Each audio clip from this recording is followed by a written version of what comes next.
ازيكم في حلقة جديدة من ايه اللي هيحصل. النهاردة هنتكلم عن ايه اللي هيحصل لو في ثقب اسود كبير ابتلع الكرة الارضية. وبعد اذنكم لو الفيديو عجبكم ما تنسوش تعملوا لايك وسبسكرايب وشير للشانل بتاعتنا عشان كل يوم نقدم لكم كونتنت افضل. يلا بينا نبدأ الفيديو. يلا بينا. بص يا عزيزي المشاهد، تخيل كده معايا، هل ممكن في يوم من الايام ثقب اسود كبير يبلعنا كلنا؟ في ملايين الثقوب السوداء بتلف حوالين الفضاء زي وحش جعان مستني اللحظة المناسبة. ولو في يوم من الايام صنعنا ثقب اسود بالغلط، يبقى يلا يا عزيزي المشاهد اربط حزامك عشان الامور هتبقى مجنونة جدا. ولا مش مجنونة وبس، الامور هتبقى بتمصنا حرفيا. بصوا بقى، في ثقب اسود بعيد عننا حوالي 3000 سنة ضوئية وممكن تشوفه بعينك المجردة، لكن لحسن الحظ احنا في مسافة امنة منه جدا. وبرضه في ثقوب سوداء تانية احنا بعيدين عنها زيه. تخيل معايا يا عزيزي المشاهد، في حوالي 100 مليون ثقب اسود في مجرتنا. ايوه زي ما سمعت، 100 مليون. وال100 مليون ثقب اسود دول اللي نعرف عنهم بس. الثقوب دي عبارة عن بقايا نجوم انفجرت في حاجة اسمها سوبر نوفا. وايه مصطلح سوبر نوفا بقى يا عزيزي المشاهد؟ السوبر نوفا دي لما نجوم كبيرة وبتبقى اكبر من شمسنا ب10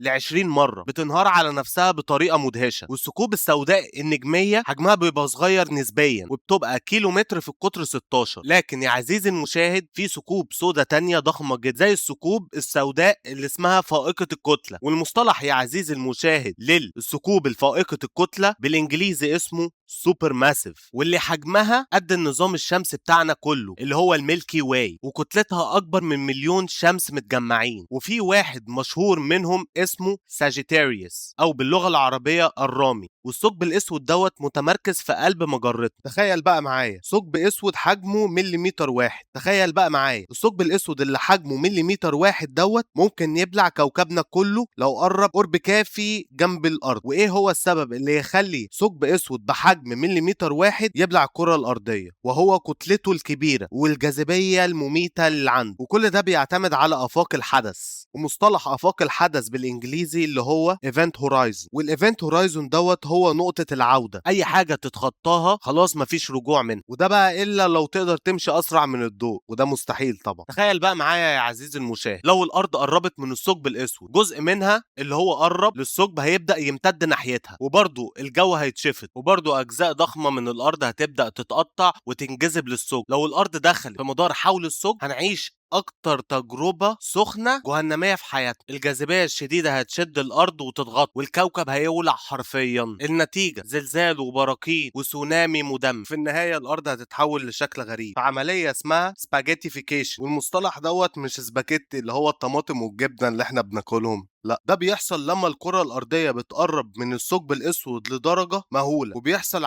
عملية الاسباجيتي ديت ان الكره الارضيه بتتحول لسباكيتي فعليا بسبب الجرافيت قويه جدا اللي موجوده في الثقب الاسود. طيب حلو الكلام ده جدا. تخيل بقى معايا لو انت سوبر هيرو وقررت تواجه الثقب الاسود ده. اول ما تقرب من الثقب الاسود دراعك هيبدا يمتد قبل رجل، وجسمك هيبدا يمتد ويتضغط لدرجه خياليه. ويمكن لو كنت مرن بما فيه الكفايه هتنجو. لو ثقب اسود نجمي، العمليه دي ممكن تحصل مئات الكيلومترات بعيدا عن الايفنت هورايزون، المعنى العربي بتاعها اللي هو افاق الحدث. اما لو كان ثقب اسود فائق، ده هيحصل جوه الايفنت هورايزون نفسه. وفي النهايه اي حاجه تدخل الثقب الاسود هتتحول لسلسله من الذرات، سواء كنت انسان او كوكب او نجم او اي حاجه تانية. وبرضه في حاجه جدا مهمه ما اتكلمناش عنها يا اعزائي المشاهدين، اللي هي دمار النظام الشمسي. ايه اللي هيحصل؟ النظام الشمسي هيبقى في حاله فوضى. التوازن اللي بين الشمس والكواكب هينهار، الكواكب هتصطدم ببعضها، والحزام الكوكبي هيبدا ينجذب ناحيته. في اكتر من 200 كوكب حجمهم اكبر من 100 كيلو متر. يعني لو واحد بس خبط فينا، مع السلامه الكره الارضيه، هنكون ميتين قبل ما نتحول لسباكيت. من الاخر كل حاجه في نظامنا الشمسي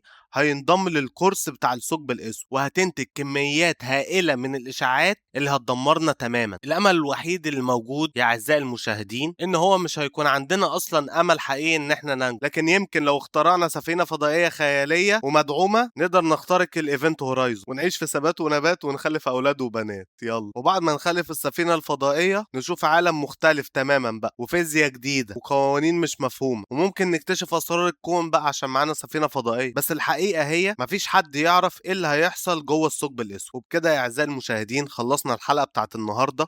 لو الفيديو عجبكم ما تنسوش تدعمونا وتعملوا لنا لايك وسبسكرايب وتعملوا تشير للفيديو بتاعنا، وان شاء الله نشوفكم على فيديو جديد من ايه اللي هيحصل.